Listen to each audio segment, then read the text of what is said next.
Bangladesh football federation নির্বাচনের সভাপতি পদে প্রার্থিতা ঘোষণা করেছেন সাবেক সহসভাপতি তাবিথ আউয়াল।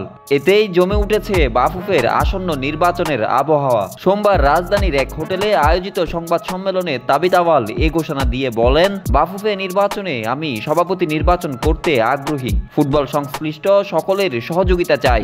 এটা আসলে আনুষ্ঠানিকতা হবে তখন যখন নির্বাচনে মনোনয়নপত্র সংগ্রহ করব। তাবিথ আউয়াল বাফুফে নির্বাচনে 2012 ও 2016 সালে দুইবার সহসভাপতি নির্বাচিত হয়েছিলেন।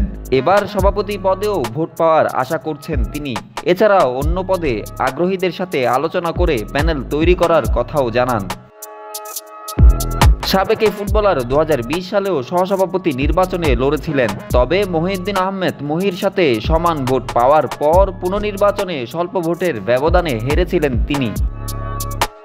কাজী সালাউদ্দিন নির্বাচন না করার ঘোষণা দেওয়ার পর তাবিথ নির্বাচন করবেন এমনটাই অনুমেয় ছিল। তবে আকস্মিকভাবে ক্রীড়া সংগঠক তরফদার রুহুল আমিন নির্বাচনে প্রার্থিতা ঘোষণা ও তাবিথের নিষ্ক্রিয়তার খানিকটা বিস্ময়ের সৃষ্টি হয়। এবার তাবিথ প্রার্থিতা ঘোষণার পর জমে উঠেছে বাফুফে নির্বাচনের পরিবেশ।